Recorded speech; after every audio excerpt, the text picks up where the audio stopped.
Yeah. Here's a new piece that I've been working on. I didn't like it to begin with, and I thought, well, no, you put the effort in to start it, why don't you finish it? I'm glad that I did, because you'll see by the end, I think it looks pretty cool. I've also got some more random questions. How many questions I got? One, two, three, four, five. Five random questions. Okay, so first question was from Bonzo Bubs on Instagram. Cheers for following me, man. You've been following me for fucking ages. He says, have you ever drawn your cat in your style? My cat Marble, as seen here, loving a little chin scratch. Yeah, no, not like a full-on picture, like, full colour or whatever, but sometimes I do these silly little doodles. I just like drawing her face for fun, really. But I could do a full colour piece. My friend Dubs Doodles did this wicked little this wicked little picture. You got the stubby legs in there, you got the fat little tail, the somewhat angry for no reason little face. But the winner goes to this old woman that my mum used to look after. She's a care nurse. And we said for Christmas, would you do a portrait of Marble? And she did this. And I absolutely love it, man. Just totally captured her stupid little face. I love it, man. I treasure this. Right, okay, so second question is from my good friend Bunny. And fucking hell, Bunny, boring cunt. Who asked this question? Like, well, why am I fucking 10? Bunny says, what's your favourite colour? Fuck me, what's your favourite colour? Okay, what's your favourite colour? I don't know. Maybe yellow, because I like putting black writing on top of yellow, just because of that like really dramatic contrast between the two colours. If you put black text on a yellow background, it pops like fuck. I mean, just look at any hazard sign or caution sign, stuff like that. So yeah, it's eye-catching. They use it on signposts and shit for a reason, I guess. So like, yeah, black and yellow or something. A really boring, obvious answer would be sky blue. I mean, who doesn't like sky blue? Wouldn't it be fucking shit if you didn't like the colour green? Imagine not liking green, and then every time you go outside... I mean, does anyone truly, like, hate a colour? Or just can't look at a colour? I mean, I don't think that's... I mean, it'll probably come around soon enough. Fucking everyone's got some kind of problem. There'll be a wave of people now going, oh, I can't stand the colour red. When I see the colour red, I just have to be sick in my fucking pants or whatever, and it gives me anxiety. I can't look at blue. I just can't do it. I hate blue. I can't look up. I can't look at the sky. That will happen eventually. But right now, I don't think anyone hates a colour, do they? But imagine hating green when you think all the fucking plant life in the world is green. That'd be shit, wouldn't it? Favourite colour, yeah, why not? Just yellow. But yeah, she asked a much better question anyway. If you had to choose an album to listen to for a whole year, what album would you go for? I think I would go for an instrumental album, because sometimes you don't really want to... I mean, like a really obvious choice for me would be a Beatles album, like maybe Abbey Road, something like that. But you don't always want to listen to lyrics, you know what I mean? Because if I'm really sad and depressed or whatever, I don't really want to listen to like a load of happy lyrics or vice versa. At least with instrumental music, it kind of you can take your thoughts and feelings and emotions and put them into that piece of music, and it changes depending on how you feel. Now, if I've got to listen to this one album for the whole year, I don't want to get bored of it. So I might go for an album that I recommended on another video called Geo Gaddy by Boards of Canada. I just really like Boards of Canada. It's yeah, I tried explaining their music on another video, but I couldn't do it because I don't know enough about music genres and what goes into them from a technical aspect to be able to describe it. But it's a bit like more of a chilled out Aphex Twin kind of thing, but it doesn't really sound like Aphex Twin's chilled out stuff. So again, I haven't got the I haven't got the music based language to be able to describe it, but it's very good. There's a kind of like a nostalgic feel to it as well, and no one ever gets bored of their own nostalgia, do they? So yeah, Geo Gaddy by Boards of Canada, that'd be a good album. I could listen to that for a whole year easily. Okay, next question. Ian says, do you listen to podcasts when you sleep, or do you listen to the silence? Do I fall asleep to silence, or do I fall asleep to a podcast? I don't really understand how people can fall asleep to a podcast, because then aren't you missing it? You know, I mean, don't you have to like wake up and then listen to it later on during the day and think, oh, where was I in the podcast? I mean, I could never do that. I mean, I'm gonna miss the podcast that I want to hear. You know, so I don't know how people fall asleep to them. I listened to an album. I listened to a podcast called Drifting Off with Joe Perra. Do you guys know the character Joe Perra? What's the TV show called? Joe Perra Talks to You. He's got like a really slow voice. You know, when he talks about things, it kind of sounds like you might fall asleep listening to him. So he does this podcast where he's talking like that very slowly and stuff, and you're supposed to drift off to it. But I wouldn't want to, because I don't want to miss it. So it just kind of seems counterintuitive or whatever, you know. So no, I fall asleep to the silence. I really like it's really quiet where I live, like unbelievably quiet. You could hear a pin drop across the road, you know what I mean? Not just like across the road, but across the road into the next street. If a pin dropped, you'd hear it, you know? And it but it's so quiet. Like I live around a lot of old people. So there's not a lot of noise, there's not a lot of young people kicking off or whatever, they're not blaring music or anything like that. You do hear the occasional thing, but it's mostly, you know, proper silence, like real country dark, you know? Real silence, you can't hear a damn thing. And I like that because you find yourself listening like to the silence, and you know you hear that like ringing in your ears, and because there's no sound to interrupt the non-existence of sound in your own mind, you kind of hear the sounds within your own mind. Do you know what I mean? I know what I mean. I start convincing myself that I can hear like little chattering voices, but I know it's like it's in my ears. It's what I'm hearing inside the silence. Like sort of a, you know what I mean? I mean, it sounds mad. Sounds like I'm going mad or whatever. But no, it's just that the sound of silence. You know, it's I like that. Or I put the fan on because it's too hot or something during the summer, and then it's just nice to fall asleep to some sort of like white noise in the background, the sound of the fan going or whatever. So yeah, no, I don't fall asleep to podcasts. I can't see the point. And I'd much rather listen to like, oh my God, listening to the silence, listening to things I can't hear in the distance. Oh my God, I quite like doing that. Okay, Dylan, good question, man. Dylan says, if there was an Amish version of the Saw films, why wouldn't there be, you know?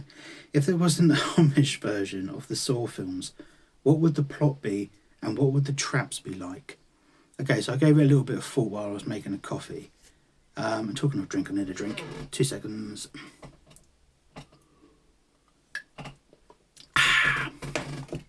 Okay. Yeah, if there was an Amish version of the Saw films, what would the plot be and what would the traps be like? Okay, I think that basically the storyline would be that the leader of the Amish community is sick to death with people out there not praising God, you know, not being religious, they've lost their way. Los Angeles to them is just full of miserable sinners and stuff like that, right?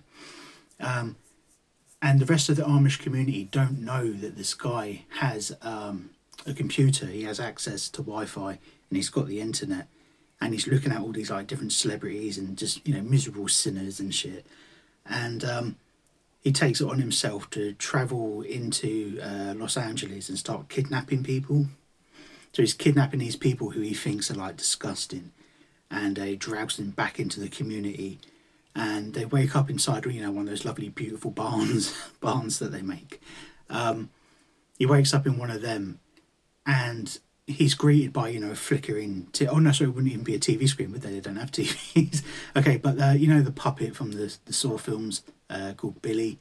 So it's like Billy, but it also kind of, well, it looks more like a wooden puppet of Jesus. It's just Jesus on a chair, like wearing robes, a little marionette puppet thing, with the, you know, the little bottom lip thing that goes up and down, crown of thorns around his head, and he's got the rosy red cheeks as well, but it's Jesus. And this person wakes up and Jesus is sitting there on a chair, and he says, "I want to play a game," and the Amish leader and stuff, he's devised all these traps, and the traps look like really scary and stuff. They're covered in barbed wire, and oh my god, what's going to happen? There's, you know, dirty looking tubes coming out from everywhere and all that sort of shit. But the machines, because the Amish community are just so nice and they don't wish anybody any harm or whatever, the machines are like so anti-climactic. It's just like, what's the fucking point of that?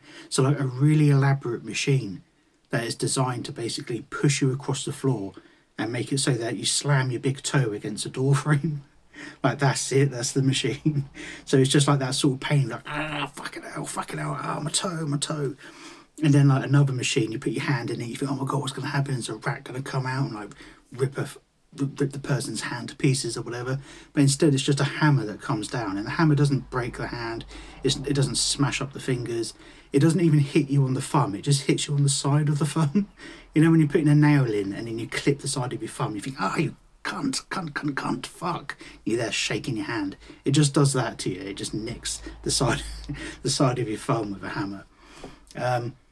And then he's basically just torturing people in this really not very torturous kind of way until they give in and say, okay, I'll become religious, I'll join the Amish community or whatever, I'll spread the word to the others and all that sort of shit.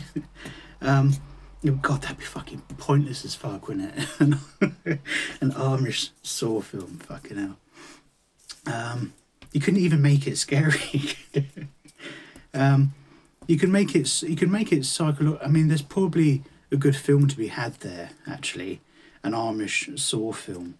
If you maybe got the guy who directed Hereditary and Midsummer, because you know that's the Midsummer deals with like a cult community all dressed in white and stuff, and it's all quite eerie and weird.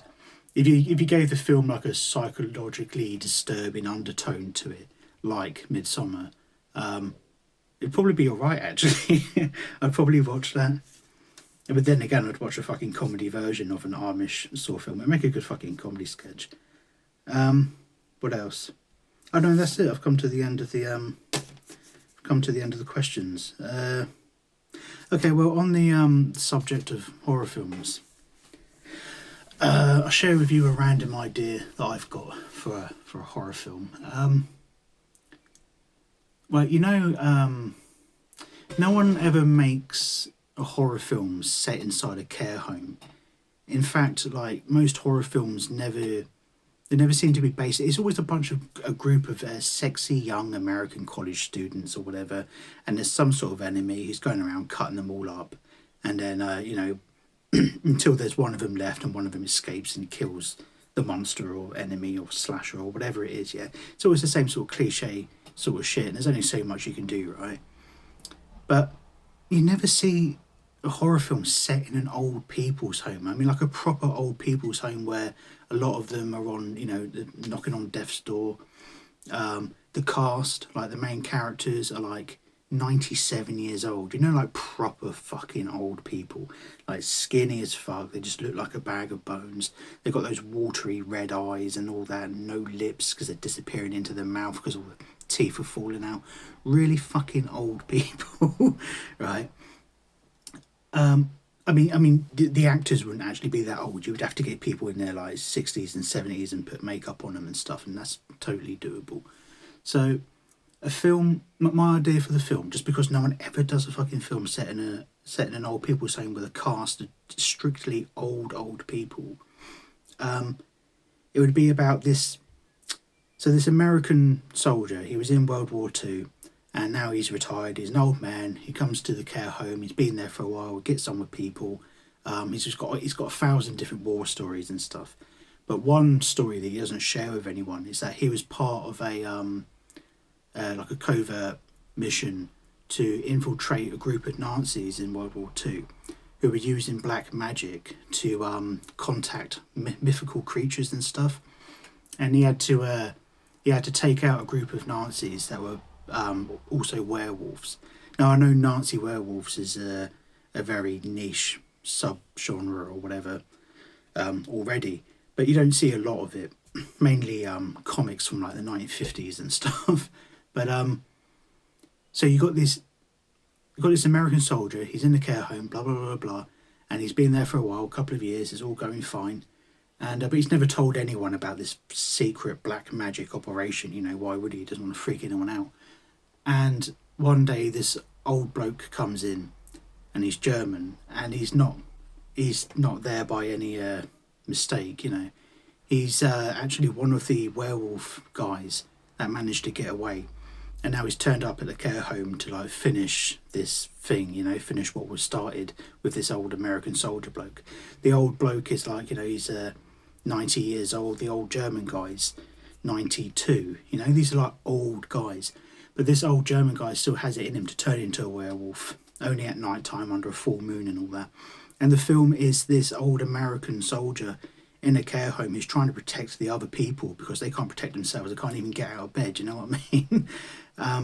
And he's still got a gun. He's always kept a gun locked away in case this ever happens because he knows this old German guy got away. And the film is that he's trying to protect them. This old German Nazi turns into a werewolf, but he's an old werewolf. You know what I mean? He's like all the hair's falling out. Picture like one of those old fucking, you know, homeless dogs that you see on the street, but like the werewolf equivalent of that. And he's still like running around the home. He's climbing up the walls. This old American soldier's trying to take him out with the gun and stuff. I mean, obviously there's more to it, but like I just think it'd be such a good film because, like, when it's a bunch of American teenagers and shit, and not America, I don't know, I keep saying America, but you know, it usually is.